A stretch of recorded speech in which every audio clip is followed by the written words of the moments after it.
ಒಂದು ಉದಾಹರಣೆ ಹೇಳಬೇಕು ಅಂದರೆ ನಾನು ಆ್ಯಕ್ಟಿಂಗ್ನ ಕರಿಯರ್ ತೊಗೊಂಡೆ.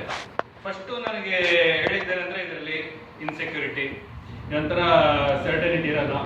ಓಕೆ ಫೈನ್, ನೀನು ಸಕ್ಸಸ್ ಆದರೆ ಆಯಿತು, ಇಲ್ಲಾಂದರೆ ಇಲ್ಲ. ಅವಕಾಶಗಳು ಸಿಗ್ಬೋದು, ಇಲ್ಲಾಂದರೆ ಇಲ್ಲ. ಆ ಥರ ತುಂಬ ಇತ್ತು. Yes, at the same time it was tough at the beginning. But once ಯಾವಾಗ ಒಂದು ಬೆಂಚ್ ಮಾರ್ಕ್, ಒಂದು ಧಾರಾವಾಹಿ ಅಂತ ಸಿಕ್ತು, ದಟ್ ಕಂಟಿನ್ಯೂ.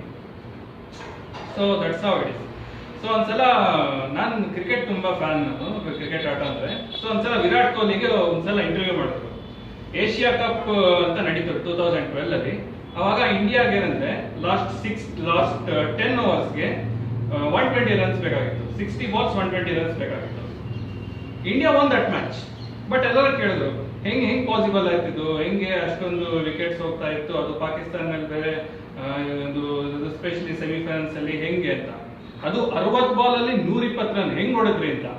ಅದಕ್ಕೆ ಸಿಂಪಲ್ ಆಗಿ ಒಂದು ಹೇಳ್ದ, ನೋಡಿ 60 ಬಾಲ್ಗೆ 120 ರನ್ ಇರ್ಬೋದು, but it's a mind set. ನಾವು ಅದನ್ನ ಯಾವ ರೀತಿ ನೋಡ್ತೀವಿ ಅಂತ. 60 ಬಾಲ್ಗೆ 120 ರನ್, ದಟ್ಸ್ ಅ ಹ್ಯೂಜ್. ಅದೇ ಒಂದು ಓವರ್ಗೆ ಬರೀ ಒಂದು 12 ರನ್ ಅಂತ ತಗೊಳ್ಳಿ. That is how it is.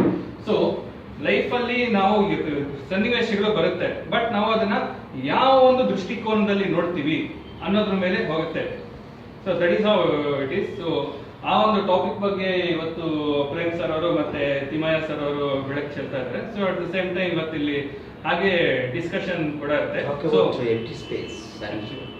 Am eagerly excited about this. And empty space ಬಗ್ಗೆ ಹೇಳ್ಬೇಕು ಅಂದ್ರೆ it's an empty space. Empty space ಅಂದ್ರೆ ಇದು ಕನ್ನಡದಲ್ಲಿ ಒಂದು ಖಾಲಿ ಜಾಗ, ಶೂನ್ಯ. ಮನಸ್ಸು ಯಾವಾಗ ಖಾಲಿ ಇರುತ್ತೆ ಅವಾಗ ಕ್ರಿಯೇಟಿವಿಟಿಗೆ ಜಾಸ್ತಿ ಒಂದು ಸ್ಕೋಪ್ ಇರುತ್ತೆ. ಸೊ ಇದೇ ಒಂದು ಖಾಲಿ ಜಾಗದಲ್ಲಿ ಈ ತರ ಒಂದು ಸ್ಪಿರಿಚುವಲ್ ಡಿಸ್ಕಷನ್ಸ್ ಕೂಡ ನಡೆಯುತ್ತೆ, ಸ್ಪಿರಿಚುವಲ್ ಪಾರ್ಟೀಸ್ ನಡೆಯುತ್ತೆ. ಅಟ್ ದ ಸೇಮ್ ಟೈಮ್ ಇದೇ ಒಂದು ಜಾಗದಲ್ಲಿ ಒಂದು ತುಂಬಾ ಖುಷಿಯಾದ ವಿಚಾರ ಹೇಳ್ತೀನಿ. 7 ಸಿಂಬಲ್ ಆಫ್ ಹೀರೋಯಿಸಮ್ ಆ ಚಿತ್ರ ಓವರ್ ಆಲ್ ಪ್ರೀ ಪ್ರೊಡಕ್ಷನ್ ಆಗಿದ್ದೆಲ್ಲ ಇದೇ ಜಾಗದಲ್ಲೇನೆ. ಸೊ ನಾನು ಮತ್ತೆ ಡೈರೆಕ್ಟರ್ ಸರ್ ಅಂತ ಚಂದ್ರಶೇಖರ್ ಶ್ರೀವಾಸ್ತವ್ ಅವರಾಗಿರ್ಬೋದು, ಮತ್ತೆ ಇಡೀ ನಮ್ಮ ಟೀಮ್ ದೊಡ್ಡ ಸಿನಿಮಾ ಸಂಬಂಧಪಟ್ಟಿದ್ದ ವ್ಯಕ್ತಿಗಳೆಲ್ಲ ಬಂದಿರ್ತೀವಿ.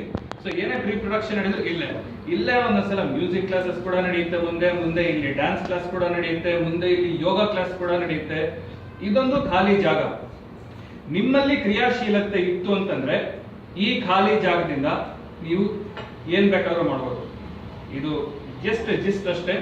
ಸೊ ಇದ್ರ ಬಗ್ಗೆ ನಾನು ಇನ್ನೂ ಏನು ಹೇಳಕ್ ಹೋಗಲ್ಲ, ಯಾಕಂದ್ರೆ ಹೇಳೋದಕ್ಕಿಂತ ಮುಂದೆ ಏನೇನು ಬೆಳವಣಿಗೆಗಳಾಗುತ್ತೆ ನೀವು ನೋಡ್ತೀರಾ, ಜೊತೆಗೆ ನೀವು ಭಾಗಿಯಾಗ್ತೀರಾ. ಸೊ ನನಗೆ ಮಾತಾಡೋ ಅವಕಾಶ ಕೊಟ್ಟಿದ್ದಕ್ಕೆ ಪ್ರೇಮ್ ಸರ್ಗೆ ಧನ್ಯವಾದಗಳು. ನನ್ನ ಹೆಸರು ಕಾರ್ತಿಕ್, ಹೇಳಿದ್ರೆ ಇಂಟ್ರೊಡ್ಯೂಸ್ ಮಾಡ್ಕೊಂಡು. Thank you.